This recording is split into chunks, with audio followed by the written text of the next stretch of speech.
Waltazimit ta'liqa qabla nafyima.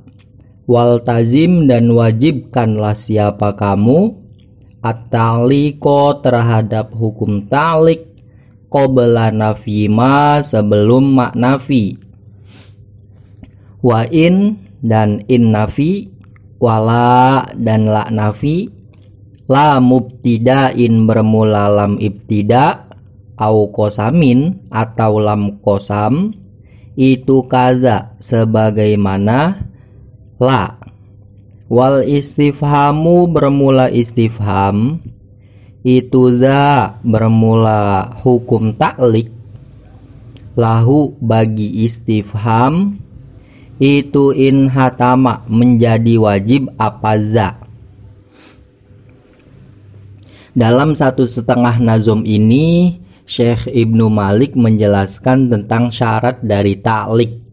Ta'liq seperti penjelasan yang sebelumnya adalah membatalkan fungsi zona dan teman-temannya secara lafaz, bukan secara mahal. Dan pembatalan ini disebabkan karena adanya penghalang. Nah, penghalang itu berupa 6 lafaz. Yang pertama adalah mak nafi, in nafi, la nafi, lam ibtida, lam kosam, dan yang terakhir adalah istifham. Jika zonantu dan teman-temannya terletak sebelum 6 lafaz ini, maka zonantu dan teman-temannya wajib ditaklik, wajib dibatalkan fungsinya secara lafaz.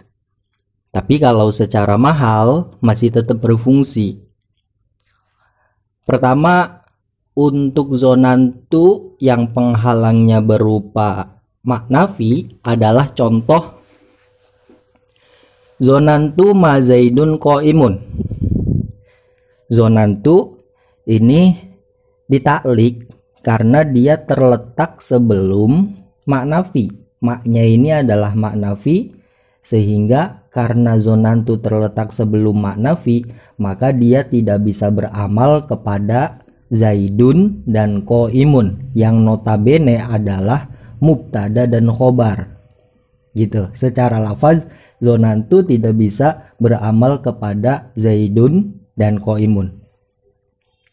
Begitupun contoh-contoh yang di sampingnya itu, alim tu in zonantu in zaidun qaimun, itu juga in nafi. Kemudian zonantu la zaidun qaimun wala amrun, itu zonantunya terletak sebelum la nafi. Kemudian zonantu la zaidun qaimun, zonantunya terletak sebelum lam ibtida. Kalau lam ibtida seperti penjelasan yang sebelumnya adalah lam yang didatangkan untuk menguatkan kandungan kalam. Gitu. Kemudian contoh yang di bawahnya, alim tu layaku manna zaidun, itu alima kan salah satu teman dari zona. Dia terletak sebelum lam kosam, layaku manna, laknya itu adalah lam kosam, maka alima wajib untuk ditaklik. Lam kosam itu apa? Lam kosam adalah lam yang masuk pada lafaz yang menjadi jawabnya kosam. Dan tentu fungsinya adalah untuk menguatkan makna dari sebuah kalam. Nah, ini kalau dalam Al-Quran itu beberapa contohnya seperti Tallahi laqad asarokallahu alaina. Tallahi demi Allah, laqad asaroka. Nah, itu laknya itu adalah lam kosam. Dia masuk pada jawab dari kosam. Jawab kosam itu seperti yang disebutkan sebelumnya, seperti yang dijelaskan sebelumnya, adalah lam yang masuk pada isi dari sumpah. Tallahi demi Allah, laqad asarokallahu alaina. Gitu. Isi dari sumpahnya adalah Allah memilih kamu atas kami. Gitu kan? Dan yang namanya lam kosam ini sumpahnya kadang ditampakkan seperti contoh tadi, tallahi laqad asarakallahu alaina, tallahinya ditampakkan, atau sumpahnya ini dikira-kirakan. Seperti dalam contoh laqad kana lakum fi rasulillahi uswatun hasanah. Nah, ini laqad kana, laknya ini adalah lam qasam, dan qad kana lakum ini adalah isi dari sumpah. Sumpahnya mana? Sumpahnya dikira-kirakan. Semisal wallahi laqad kana lakum, begitu. Jadi sumpahnya dikira-kirakannya. Ada kalanya yang sumpahnya ditampakkan, ada kalanya yang sumpahnya dikira-kirakan. Nah, dalam contoh ini alimtu layaku mana Zaidun, ini termasuk yang sumpahnya dikira-kirakan. Kalau kita tampakkan ya semisal wallahi alimtu layaku mana Zaidun, wallahi demi Allah alimtu yakin siapa aku, layaku mana niscaya niscaya sungguh akan berdiri siapa Zaidun Zaid, gitu. Yang pasti kalau seandainya ada lam qasam dan sebelumnya ini adalah zonna dan teman-temannya, maka lam qasam ini membuat zonna dan teman-temannya tertaklik, wajib tertaklik, gitu ya. Kemudian yang terakhir adalah istifham atau kata tanya. Ini meliputi 3 contoh ya, atau 3 kasus. Yang pertama kasusnya adalah ketika istifham ini berupa isim istifham, dan isim istifham ini menjadi maf'ul dari zonna dan teman-temannya. Seperti contoh itu yang di sampingnya, alimtu ayyuhum abuka.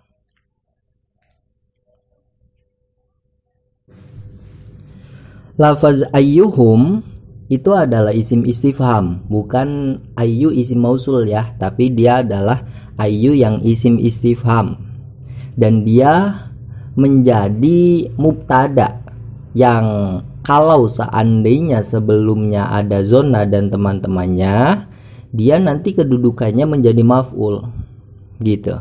Mubtada dan khobar ketika dimasuki zonna dan teman-temannya, maka mubtada dan khobar ini menjadi maf'ul.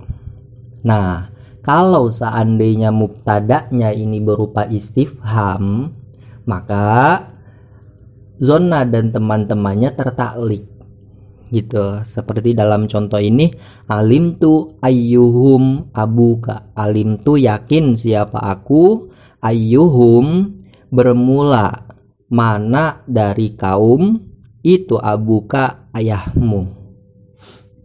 Itu kalau terjemahnya ya berarti saya mengetahui atau saya yakin ayahmu yang mana. Nah, ini sebenarnya isim istifham yang bukan untuk bertanya, tapi untuk menghabarkan bahwa pembicara, bahwa orang yang ngomong adalah orang yang mengetahui mana dari ayahmu di antara kaum, gitu. Intinya kalau seandainya isim istifham menjadi mubtada atau menjadi khobar yang kemasukan zonna dan teman-temannya, maka zonna dan teman-temannya wajib untuk tertaklik. Untuk kasus yang kedua, yakni ketika isim istifham itu menjadi mudhof ilaih dari mubtada atau khobar yang dimasuki oleh zonna atau teman-temannya yang lain. Seperti dalam contoh alimtu ulamu ayyihim abuka. Nah, lafaz ayyihim ini adalah isim istifham. Dia menjadi mudhof ilaih dari lafaz ulamu, yang notabene ulamu adalah mubtada. Dan dia ini kemasukan lafaz alima yang merupakan salah satu teman dari zonna. Nah, karena alima ini masuk pada mubtada yang diidofahkan pada isim istifham, alima ini masuk pada gulamu yang diidofahkan pada ayyihim yang merupakan istifham, maka alima wajib untuk tertaklik gitu. Atau kasus yang terakhir adalah ketika istifhamnya itu berupa huruf ya. Seperti contoh alimtu azaidun qaimun am amrun. Alimtu yakin siapa aku, azaidun apakah bermula Zaid, itu qaimun orang yang berdiri, am amrun atau amr. Nah ini lafaz zaidun yang merupakan mubtada, dia kemasukan hamzah istifham. Dan sebelumnya ada lafaz alima yang merupakan salah satu teman dari zonna. Karena alima ini masuk pada mubtada yang disertakan dengan istifham, maka alima wajib untuk tertaklik gitu. Cuman untuk istifham di sini, baik contoh yang pertama alimtu ayyuhum abuka, atau contoh yang kedua alimtu lamu ayyihim abuka, atau contoh yang terakhir alimtu azaidun qaimun am amrun, itu adalah istifham yang bukan untuk bertanya, tapi istifham yang fungsinya adalah untuk memberitahu, untuk menghabarkan bahwa si pembicara adalah orang yang tahu isi dari apa yang diucapkan ini gitu.